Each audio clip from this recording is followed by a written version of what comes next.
Au nom du Père et du Fils et du Saint-Esprit. Amen. Que le Seigneur Jésus qui nous appelle à le suivre sur le chemin de la croix et de la vie éternelle soit toujours avec vous et avec votre esprit. Chers frères et sœurs, nos pensées ne sont pas toujours celles du Seigneur. Nous avons souvent de la difficulté à marcher à la suite de Jésus sur le chemin du renoncement. Confions-nous à l'amour et à la miséricorde de Dieu. Prions le Seigneur. Dieu Tout-Puissant, de qui vient tout don parfait, enracine à nos cœurs l'amour de ton nom. Resserre nos liens avec toi pour développer ce qui est bon à nous.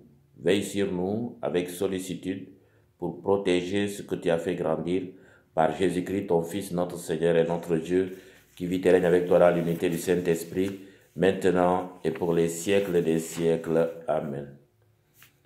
Alléluia, Alléluia, Alléluia, Alléluia, Alléluia, Alléluia, Alléluia. Que le Père de notre Seigneur Jésus-Christ ouvre à sa lumière les yeux de nos cœurs pour que nous percevions l'espérance que donne son appel. Alléluia, Alléluia, Alléluia, Alléluia, Alléluia, Alléluia, Alléluia. Le Seigneur soit avec vous et avec votre esprit. Évangile de Jésus-Christ selon saint Matthieu. Gloire à toi, Seigneur. En ce temps-là, Jésus commença à montrer à ses disciples qu'il fallait partir pour Jérusalem, souffrir beaucoup de la part des anciens, les grands prêtres, des scribes, être tué et le troisième jour ressuscité. Pierre, le prenant à part, se mit à lui faire de vifs reproches.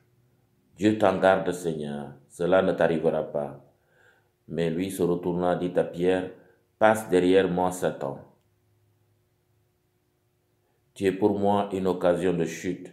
Tes pensées ne sont pas celles de Dieu, mais celles des hommes. » Alors Jésus dit à ses disciples, « Si quelqu'un veut marcher à ma suite, qu'il renonce à lui-même, qu'il prenne sa croix et qu'il me suive.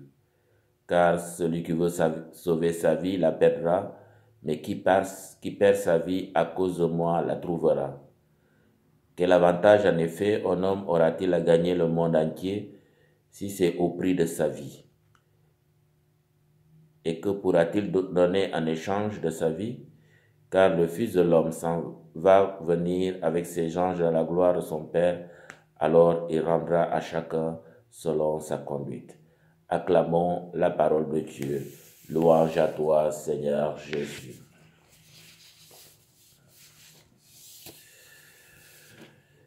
Bien, chers fidèles, bonjour à tous et à toutes, bienvenue.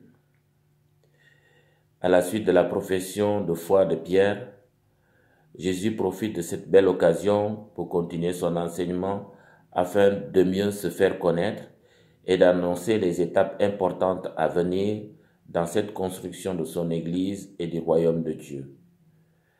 C'est ainsi qu'il fait une première annonce de ce qui va lui arriver, c'est-à-dire sa passion, sa mort, la croix et la résurrection. Il les invite résolument à partir pour Jérusalem afin de vivre ce tournant décisif de sa vie. Jésus a une vive conscience de son identification au serviteur souffrant.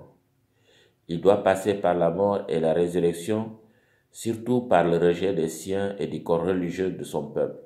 Je veux nommer ici les anciens, les grands prêtres, le Sanhédrin, les scribes et les notables.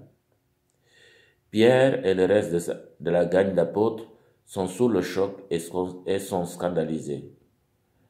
Pierre refuse cette perspective et cela va créer une tension avec Jésus.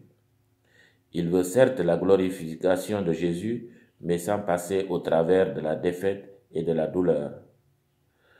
Pour mieux comprendre la réaction de Pierre, rappelons-nous que le judaïsme à l'époque de Jésus, l'idée d'un Messie souffrant était inconcevable, d'où le cri de Pierre, « Cela ne t'arrivera pas, dit-il. Un Messie en croix, c'est impossible. Ça n'a pas d'allure car le Messie invoque un envoyé de Dieu, un sauveur puissant. Jésus est le Fils du Dieu vivant. C'est de la folie, un scandale. Et c'est décourageant pour la gang d'apôtres et ses nombreux disciples. Ça ne peut pas, et pourtant, c'est ça qui est ça pour emprunter une expression québécoise. Pantoute, ça n'a pas d'allure, ça là.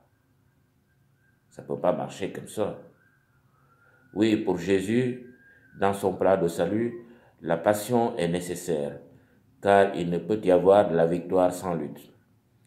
Il doit affronter le mal, le péché, la mort, pour ouvrir un chemin de vie au travers les réalités de l'existence humaine, un chemin qui, en fin de compte, sera un triomphe. Notre Pierre, le fondateur de son Église, est devenu pierre d'achoppement, de tension, de chicane pour la réalisation du plan de salut. C'est une imprudence et cela peut compromettre l'avenir du royaume de Dieu et de tous les disciples. Ce Pierre impulsif est le croyant type que nous sommes à un certain moment de notre vie de disciple.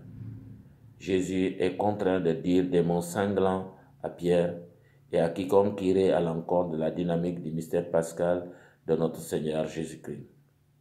Oui, passe derrière moi, Satan, tes pensées ne sont pas celles de Dieu, mais celles des hommes et des femmes. Oui, la mission salvatrice est dangereuse. Celui qui veut être son disciple doit renoncer à lui-même et prendre sa croix et le suivre. Chaque chrétien doit affronter le mal, le péché, la mort pour suivre le Jésus sur le chemin qu'il a lui-même tracé. Saint Paul, dans sa lettre aux Romains, demande à tout disciple d'offrir son corps, sa vie en libre sacrifice pour vivre pleinement en union avec la passion de Jésus. Celui qui va perdre sa vie à cause de Jésus la trouvera. Le royaume de Dieu se bâtit selon la pensée du Dieu vivant et non selon celle de l'homme. C'est cette tension problématique que vit le prophète Jérémie au sein de sa mission pour son peuple durant les années de décadence spirituelle suivies de la déportation à Babylone. Il n'a pas le choix, il doit suivre les instructions du Dieu d'Israël, que cela lui plaise ou pas. Sa prédication consiste à prédire la catastrophe dans l'espoir d'obtenir in extremis la conversion du roi et du peuple. Il est écartelé entre l'appel de Dieu qui le pousse à parler et la sagesse humaine qui le pousse à se taire. Elles sont là, toutes ces fameuses jérémiades, c'est-à-dire ces confessions, où se joue ce débat intérieur pareil à un feu ardent dans son cœur dont il ne maîtrise pas. Il ne va pas donner sa place à personne, car sa passion pour Dieu est plus forte devant la peur et les persécutions du prêtre pécheur. Le disciple du Christ que nous voulons être doit accepter une transformation personnelle qui lui confère une lucidité et des capacités différentes. Il faut arriver à une conversion totale en adéquation avec notre vocation chrétienne de disciples missionnaires.